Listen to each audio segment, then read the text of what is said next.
Sveiko miesto judėjimas kilo Kanadoje dar 1986 metais.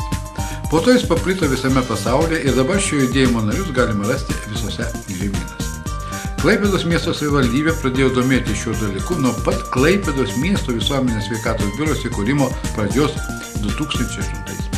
2010 metais Klaipėdos miesto taryba nutarė stoti į sveikų miestų judėjimą ir buvo priimta spalio 25 dieną.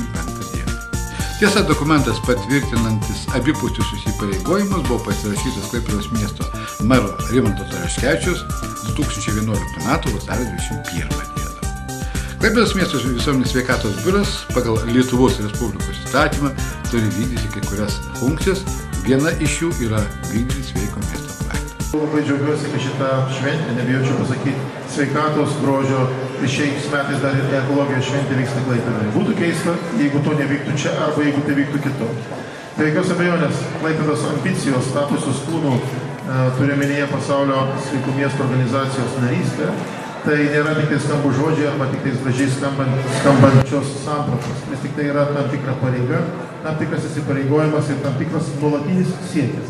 Todėl labai džiaugiuosi, kad tiek šioje konferencijoje, tiek ir šios parodos, šios šventės organizavimo darbuose matau ir girdžiu pasaulio sveikatos organizacijos atstovų balsą, girdžiu Baltijos sveikų miesto organizacijos atstovų balsą, o tai liudija, kad apie mus kalba, mus žino gerokai plačiau negu mes patys. Kita vertus, to ir siekia.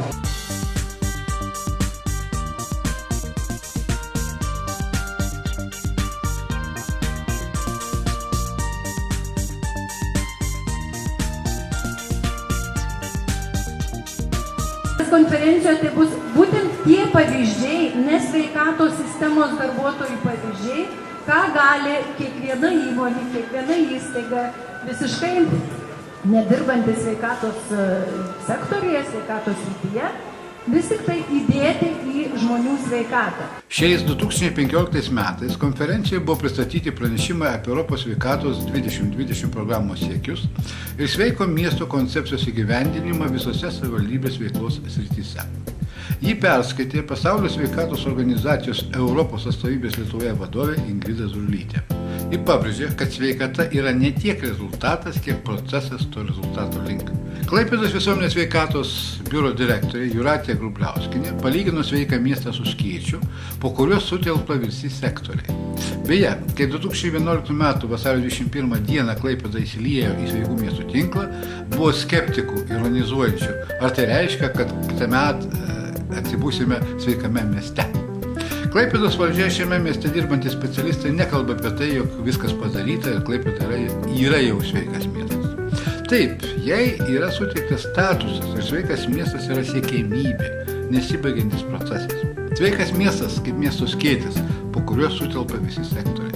Visuomenės sveikatos specialistai numato gaires, teikia siūlymus sveiko miesto kūrimui ir įgyvendina dalį jo veiklų, o prie to kūrimo turi prisidėti visi. Klaipėdos keleivinio transporto direktorius Gintaras Niniškis parodė Klaipėdos viešojo transporto svarbą sprendžiant oro užterštumo problemas. Šio sprendimo raktas – ekologiškesnis transportas. Miesto transporto sistema palaipsniui atsisakė stipriai orą teršiančių autobusų, pereidama nuo benzinų ar dyzelinų varomų prie dujomis traukiamų, vėliau prie mišrių kartu su elektra varomais priemonėmis. Jis apžvelgė ir transporto geografinę struktūrą, parodė kelius aplinkai gerinti. Lietuvos architektų sąjungos Klaipėdos apskrities organizacijos valdybos narys Mantas Daukšys parodė, kokius projektus sveiko miesto konkursui pristatė miesto ir Lietuvos architektai, kokie buvo tikslai, kokie pasiekti rezultatai. Konkursui pateikti darbai turėjo atitikti sveikam miestui keliamus reikalavimus.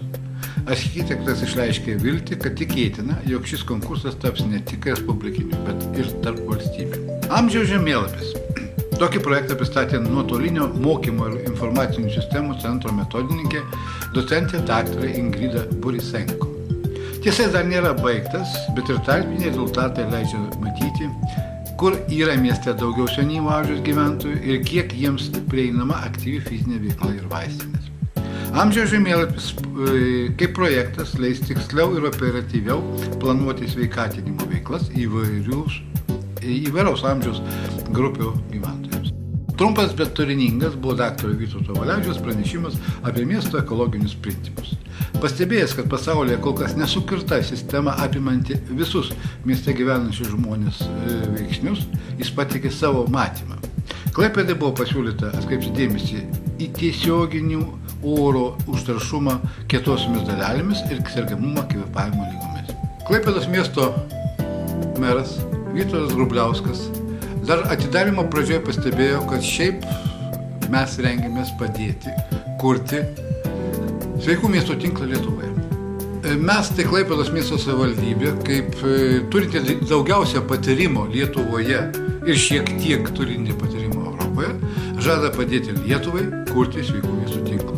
Klaipėdos miesto meras Vytautas Grubliauskas ne kartą išsakė mintį, kad tokį tinklą reikia kurti ir Klaipėda yra tas partneris, kuris gali padėti jį kurti Lietuvoje.